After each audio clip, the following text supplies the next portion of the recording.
Right, construction champions, it's your host, Ron Nussbaum, and we're here for another amazing episode of Construction Champions Podcast, where we're burning the house down twice a week. Mondays and Thursdays, we're jumping in here and we're talking about what it takes and what it is to be a construction champion. Today, I'm super excited for our guest, Ira. It is great to have you here today. Thank you, Ron. The energy is tremendous. Let's get it going. Absolutely. I say that's the least we can do for the construction industry. The construction industry has been very good to me. And I feel like if we're going to do something, we better be damn excited about it. And this excites me every time I get to do this. I'm passionate about being a general contractor. Been doing it a long time, so let's get excited. Well, why don't you just start by telling all the champions out there a little bit about yourself and what got you here to today? So I am one of the three founding members and one of the four partners at Mosaic Construction. We are located in Chicago, in northern suburbs of.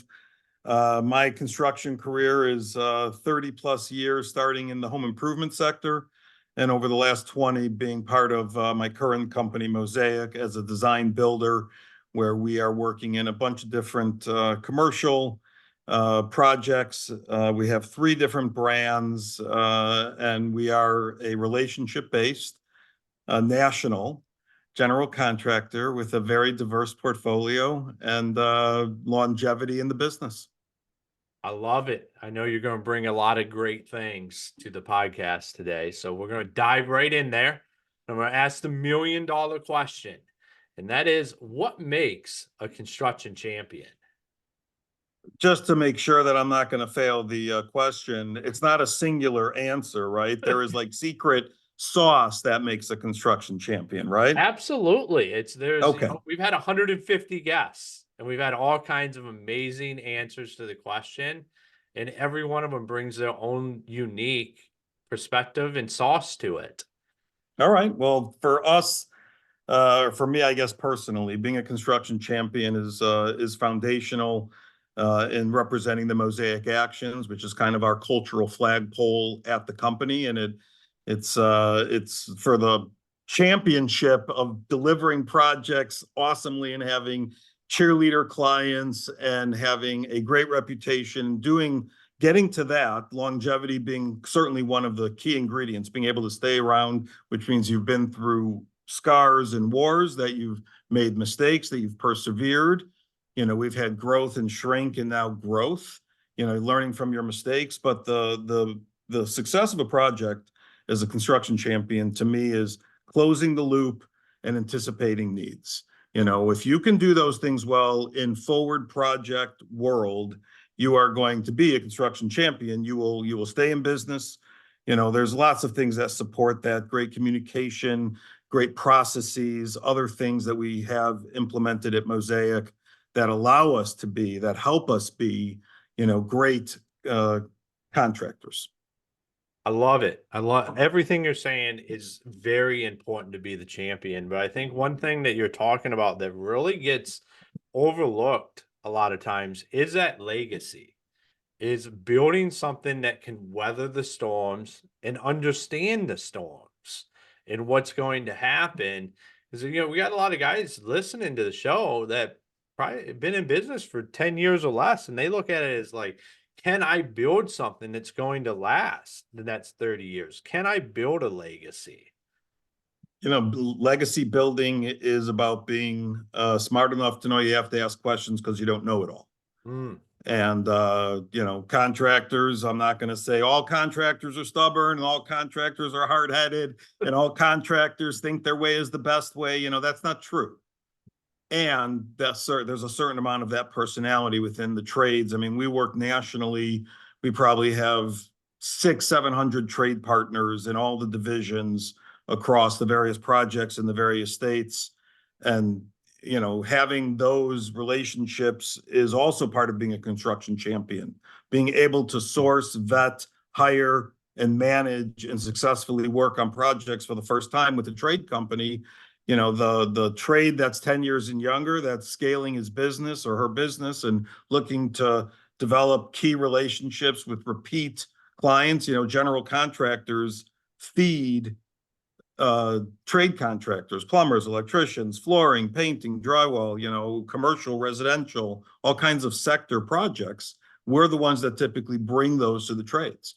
And so if we have good processes in place, they learn things. If they weren't great communicators and we don't tolerate bad communication because it gets in the way of the project efficiency, then they either learn to be great communicators, which helps their business, or they don't, and we won't work with them again. So, I mean, being a construction champion is about having those trades out there doing amazing work as their talent allows them to do, and all the while, meeting schedule, communicating when there's a change order, if there's a lead, a procurement delay for their fixtures, letting us know that so we can inform the client. If we talk about being a construction champion and I had like a magic wand in my hand, it would be about no surprises.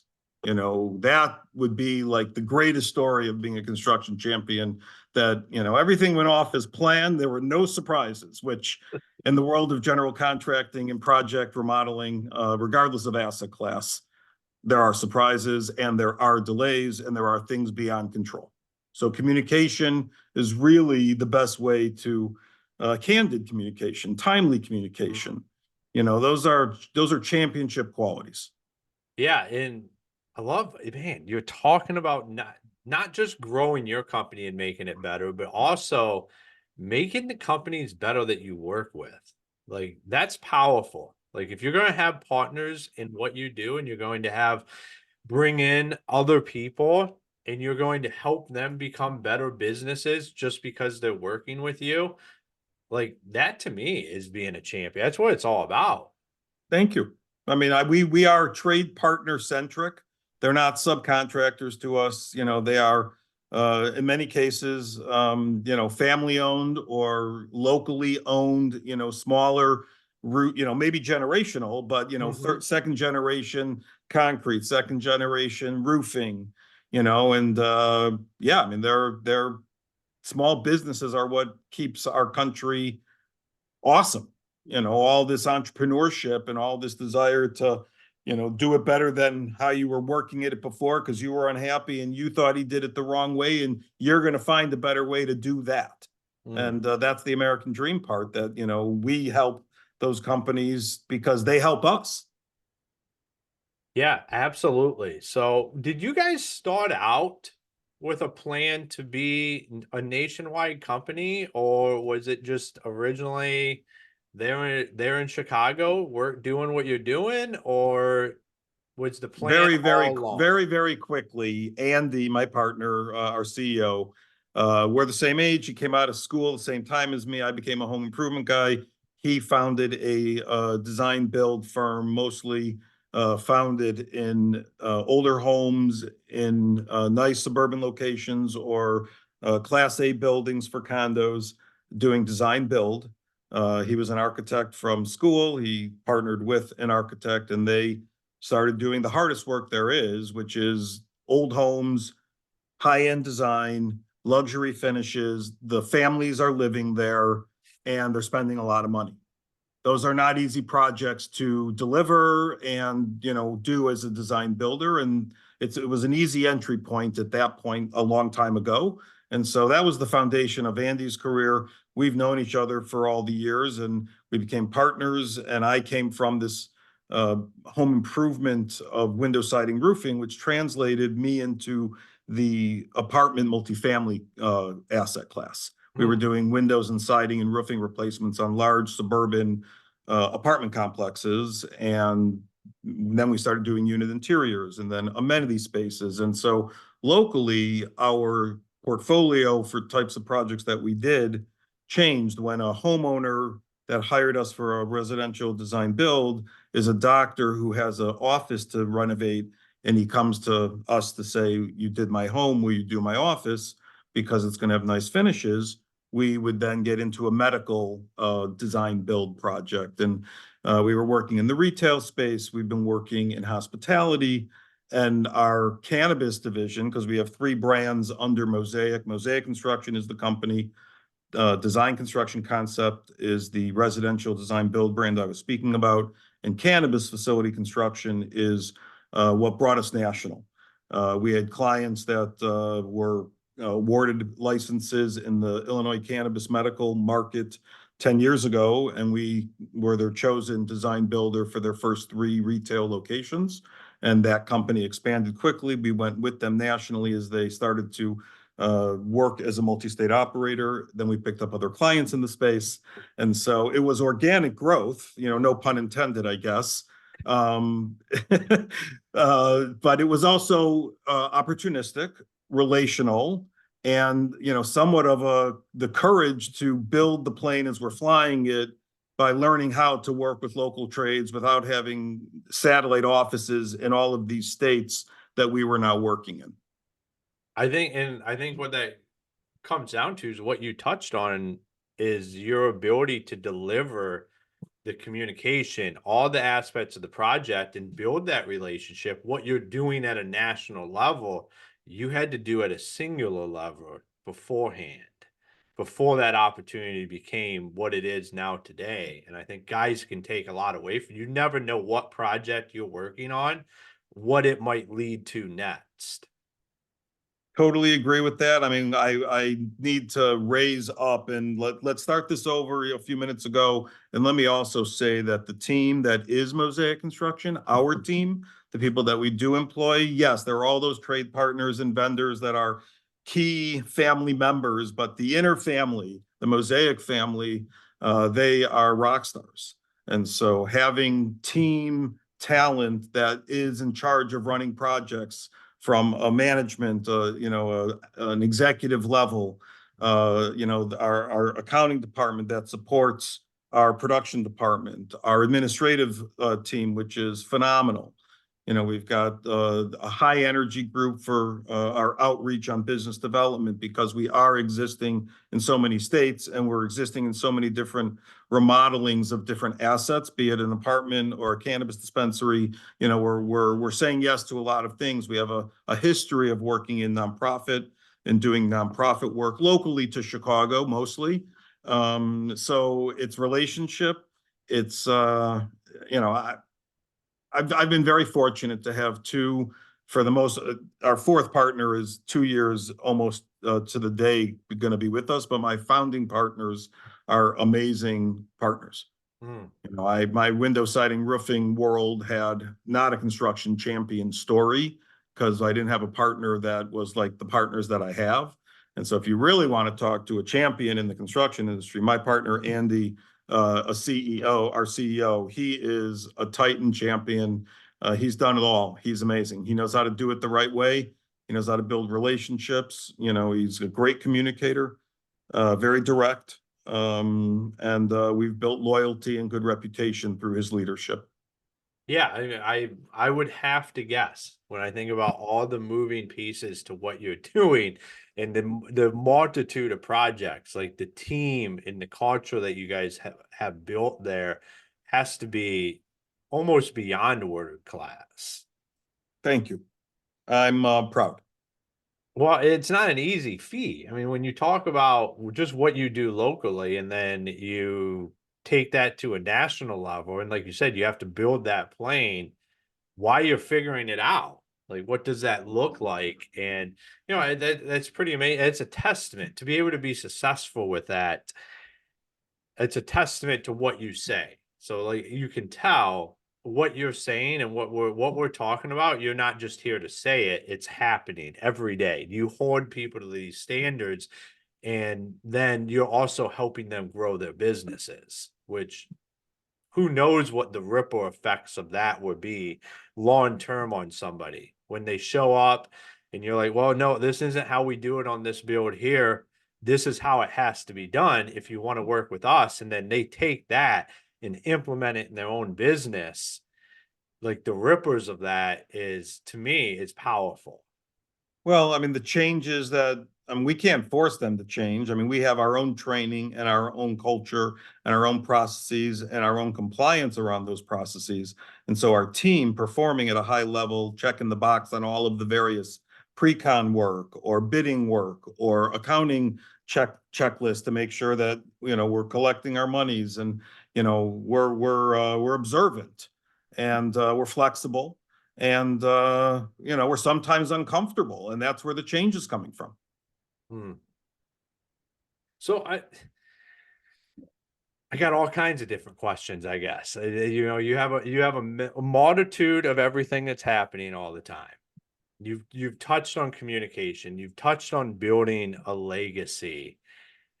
When you're putting these SOPs and standards into place, what have been some of the hardest parts of that? Well, I think the hardest part is the mistakes that are made by not having the processes in place. Mm. And that informs us of what we need to put in place. Getting the behaviors changed from what was the way we used to do it to the way we are going to do it going forward. That implementation, the management of that, the slip back and the being forgiving of that, because we're human and we've got to carry the water, and we've got to help our team carry the water so we can move forward. Change is challenging, but having processes that are some of it is software. We've implemented a business development software management, a CRM tool, but it's across all the work that we're doing. We have Procore as our project management software, which we are now having talk directly to our accounting software.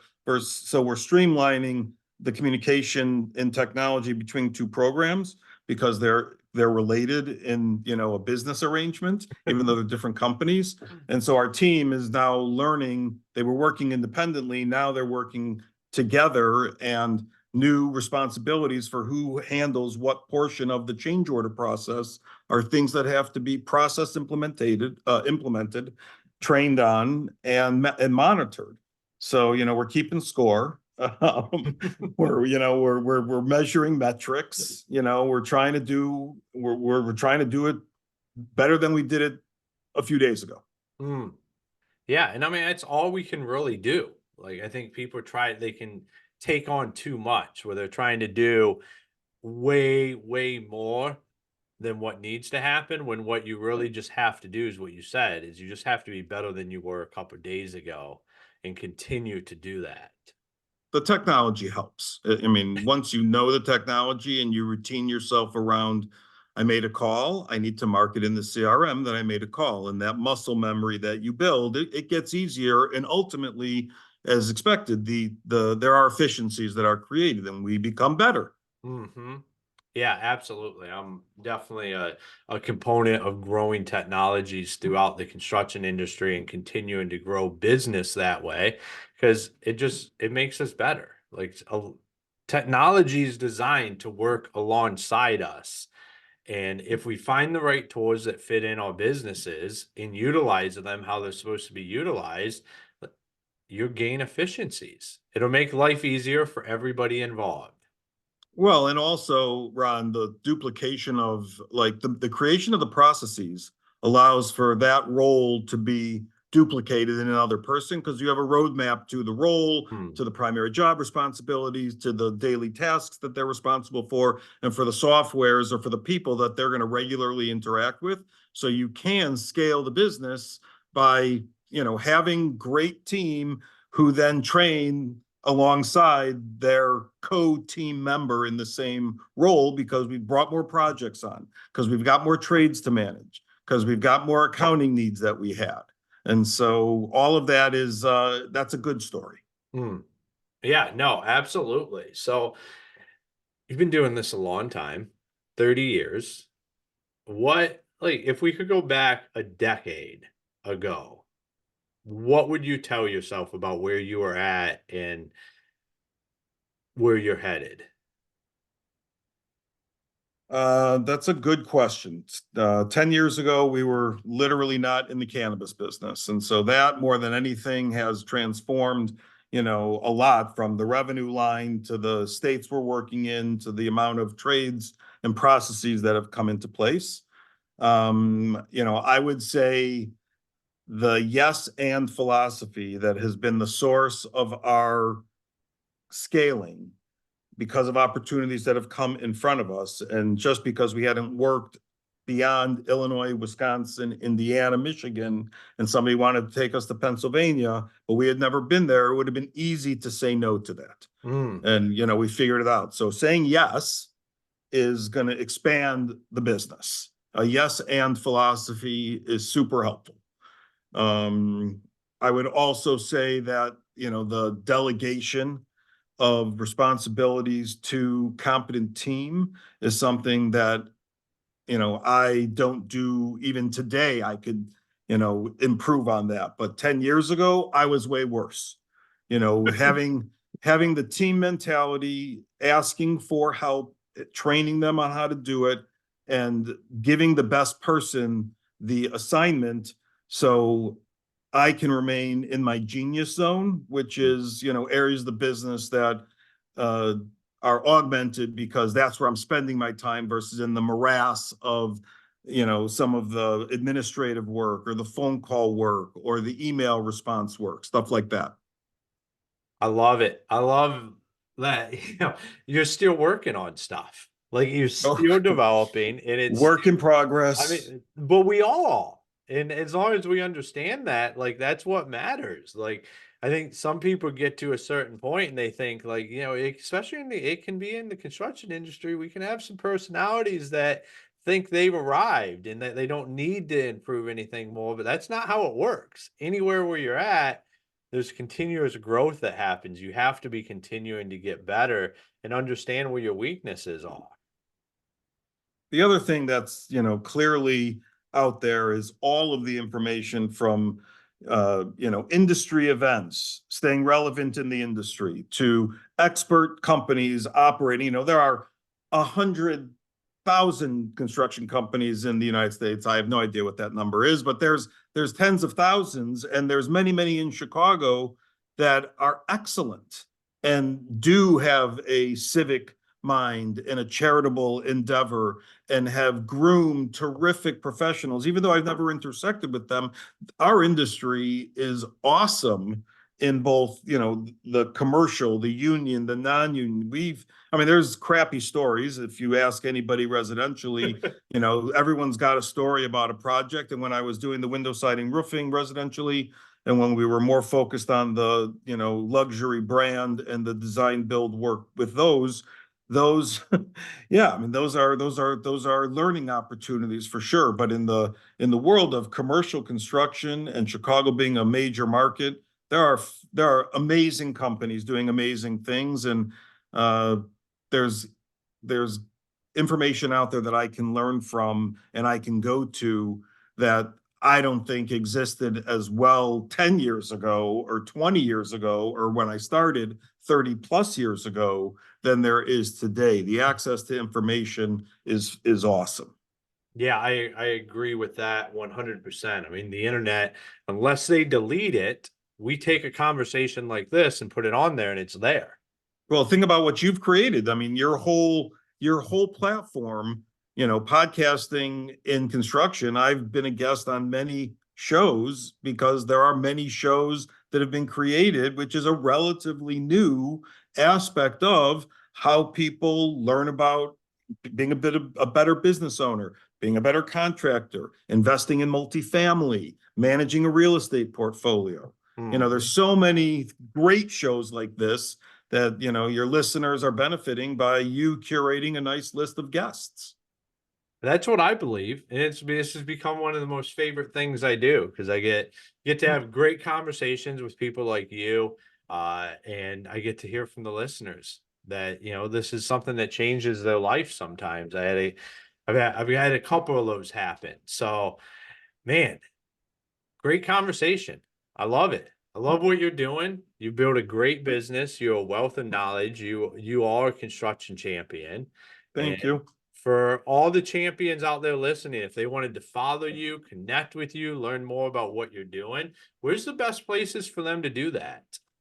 So I'm happy to have an outreach from any of your listeners. The phone call is free and allows us to, connect. Certainly our website is a way to learn about us, Mosaic, Mosaic construction, all one word, .net, mosaicconstruction.net. I can be reached directly at email, although there is a filter there. So if you go to the website and call the office if you're seemingly blocked, but Ira, IRA at Mosaic Construction, no space, mosaicconstruction.net. Happy to hear from any of your listeners, with questions, with collaboration, with war stories. I'm certainly a construction junkie. I'm a project junkie. It's in my blood, and proud to wear the badge. Awesome, man. Well, once again, thank you for taking the time to be on the show today. You're welcome. Appreciate the invitation, Ron. It was great. Thank you. Thank you. All right, construction champions, another episode in the bag. Are you building a legacy? Is that something that's even at the forefront for you? Ira really dove in to what it takes to build something that's going to have a long-lasting impact, not just for you, not just for your employees, for your community, for those around you. I love when he talks about the trade partners, and not like, we don't call them subcontractors. These are trade partners. These are partners. These are people that are partnering with us. Think about the mindset and the mentality that could shift on your job sites if you just started using language like that, started talking about doing stuff together. Like, I can feel like what that would change. I look back at, we didn't use a lot of subs, but when we did, I didn't have to call them subcontractors. I could have called them partners in the project. Like, to me, that was a learning moment there. Like, if I ever find myself in that realm of it ever again, I'll use that kind of language, because that's easy stuff we can do that completely changes the outcome in the relationships that we build with people. And look at what those relationships, what they were able to build out of that and capitalize off of that. Because, if they would have maybe just been out there doing it like a lot of other people might be doing it, that would have probably never happened. They might not have had the opportunities. So we got to think about that as we build these legacies. Like, all words matter, how we phrase stuff, the systems, we talk about it all the time. That stuff matters, but how you make people feel in that relationship you build with them has more of an impact on the project than anything else will. And that comes down to how you communicate, what you say to them. So, construction champions, I want you to take the time and think about that.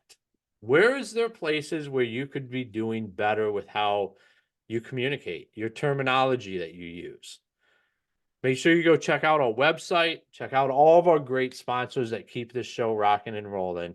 And until next time, be the champion you were meant to be. Introducing BuilderComms, your all-in-one construction communication software.